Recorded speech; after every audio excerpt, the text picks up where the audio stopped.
What's up? Okay, we got Justin here. He's nice and cold, so we're gonna get him warmed up, all right? So this is one of the most dopest stretch to open up everything in the upper body, lats, chest, shoulders, and really get things going, because we're gonna show you guys some proper pull-ups today. Okay, so he's been in a couple of movies, so he knows how to model like a woman. So, all right, so we have this nice little foam pad right here, so his hips can remain square. He's not gonna be closed off or too abducted, I would say. All right, so now we want to make sure his shoulders are nice and squared out here too, and he's going to go ahead, yeah, even more like, there, perfect, yep, and then reach with that hand, both hands, yep. So yeah, he'll be knocking down like this. Now what I want him to do is I actually want him to push with his lats out. Now the hand is going to be just it's not going to be the focal point. We want it just to be the motion arm, right? So at this point he's going to push with his lat and reach. So he's stretching that right there. There you go. He's going to slowly rotate up. He's going to watch his hand the whole time. He's reaching through here, reaching through here. He's going to open up, really find that tight spot. If it gets tight, you can pause there for a second. Good, good, good. Ribcage stays tight. Gonna open up, keep watching that hand, keep watching that hand. There you go.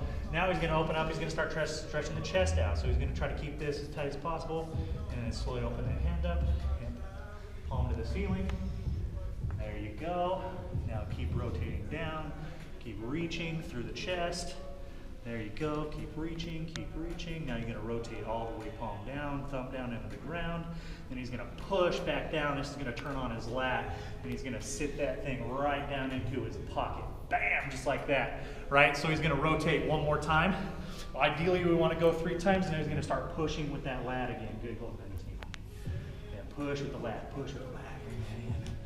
There we go, push, push, push, push, push, push. Yep, see, there's that extension we're looking for. There we go, watch the hand, watch the hand. Yep, there you go. That makes the neck not have to strain at the same time. Good, he's getting good, nice tight through here.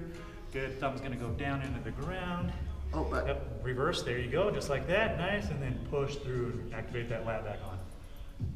Ba-ching, there we go. Now he's gonna switch sides. How'd that feel, dude? good, really good. Right, so a key factor here is, I should have had you guys watch a little before and after on the posture, but you can probably tell his right side, actually come here, look at this. So go ahead and stand straight, and then I want you to film from his right side.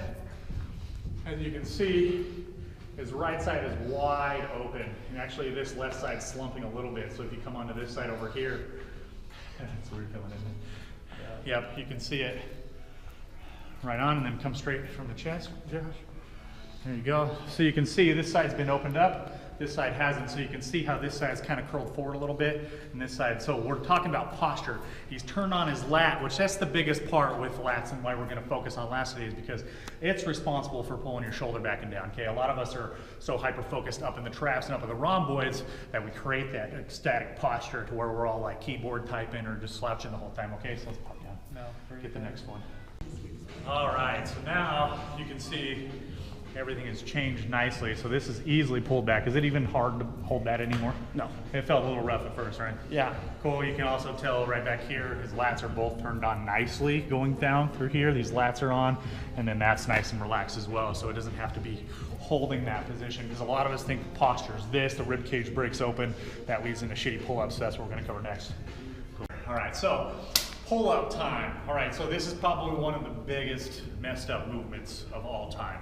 And the reason being is everyone's compensating in different patterns. Would you mind doing a couple rib cage broken pull-ups for me? I'm asking Justin to kind of, sacrifice his body for us today. So what we see most of the time is people will tuck their legs back here, they'll cross their legs, right? And so they see this, no, keep that back. You're doing too good, bro. So he opens that rib cage up, and we're talking rib cage. Yeah, no bueno, okay? So at that point, all we're doing really is working the traps and rhomboids, and that's again exacerbating that kyphotic posture.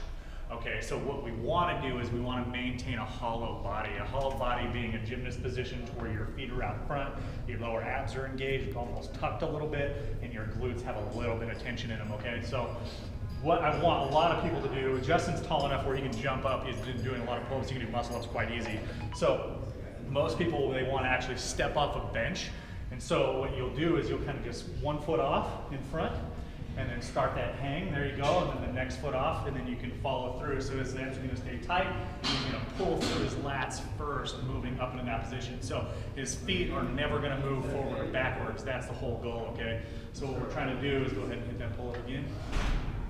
I'm already fatiguing his grip, right? And he did pull-ups like crazy yesterday, so. All right, so come here on this side for me. Good, keep holding, keep holding.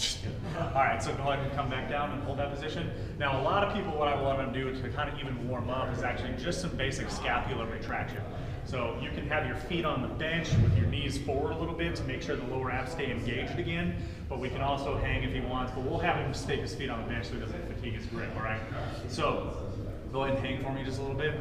What I want him to do is I want him to think, pinch all this back and down, all right? So it's gonna raise his head up, like no elbow bend at all. Okay, so go ahead and pop that up for me. Just squeeze all that. Yep, squeeze, good, and then relax, and then stretch. Good, so he's gonna push through his lats just like we did with this stretch over here. He wants that stretch. He's gonna squeeze this again. Bam, go ahead and pull up on me. There we go. And back down. And we got one more just like that. This is gonna kind of warm up the muscles that need to be active in that, and you can actually kind of pop up for a second. There we go, and then squeeze as hard as you can, squeeze as hard as you can right there. Nice, nice, nice. So he wants to activate all these. If you have a partner to actually poke and prod back here, that'll help turn those muscles on too, to when it actually gets into pull-up time, you'll be able to turn those muscles on and actually not have to compensate the shoulders, rotator cuff, or bicep tendons. All right, so go ahead and let's do a knee forward pull-up, so tuck your knees up. So this is kind of one of the biggest ways that I like my clients to do their pull-ups is actually have their knees tucked up, because a lot of people, when we start elongating the body, there just needs more factors have to come into the thought process. So we're going to eliminate as much as possible. So just doing this right here is going to shorten the ab wall and allow no rib cage break to where he can just hit that pull-up just like that. Good, go 3 for me. Good, keep those knees up nice and tight, and when they come down, keep them high. Boom, just like that. And last one, nice job, dude. Take a break. All right, so as you can see, again, we're working on that lower ab to no rib cage break, okay? So these need to be locked down, and this turns into a Mazur core movement because it's basically a calisthenic movement, it's all body weight. And so a lot of the things that we get kind of contorted is, okay, I'm just gonna work my back and my biceps off this, but at the same time, the whole body needs to be rigid, the whole body needs to be kind of tuned into that movement. And so in a sense, you're taking all that kinetic energy, all that squeeze, all that tightness, and putting it into that pull-up, which will maximize your efficiency and your technique. All right, so low back time. Okay, so the low back is one of the most, like, everyone just kind of goes into those hyperextension movements. We're actually going to control that hyperextension. It's kind of like a reverse crunch on the ground is exactly what we're going to do. So as he goes going to get into this, he noticed that it's too low, right? So what we want to do is I want him to pull it up, yep, right into his hip socket. So he's going to adjust that and pull that sucker up right to where he's on his hips, to where if he bends forward, it almost kind of impedes his movement.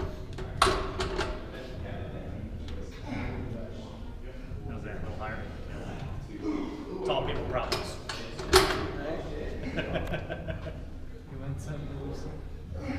There we go. Okay, so right now he's hyperextended focus. So what I want him to do is the glutes are on, the hamstrings are on, and then what he's going to do is he's going to actually crunch.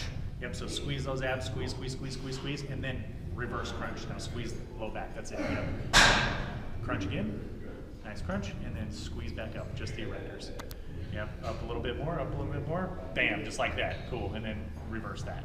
So it's super simple. I don't have to really go into much technique. Glutes are on, hamstrings are tight. He's going into crunch mode and then going into reverse hyper. Okay, so bam, and then swing back through, just like that. As you can tell, it's all isolated, and that's what we want. So then he's gonna crunch, like these are little baby abs that we're working, so he's got the back abs going. Nice, and then reverse back, just like that. How's that feel? Good. All lower back isolation is what we're going for. Good, crunching, nice. Good, and so as you can tell, it's like he wanted to go down because that is habit, right? Is actually just go down and up and down and up. But that's gonna create a whole bunch of torque and tension that we don't really need. We want controlled movement. And this is gonna help in his jiu-jitsu massively, right? Because lower back's kind of the ones that get messed up the most. There you go, nice, dude. Perfect. And actually he wants to keep the neck tucked, as you can see. So he's doing it right. He's actually filling this out. But as he comes up, he actually tucks that neck a little bit. He doesn't want to create that kind of tension. He keeps the rounded back. Yep, there we go. And then squeeze those lower back muscles. Yep. Bam, just like that. That's simple. That's how you work the posterior chain from the hips up.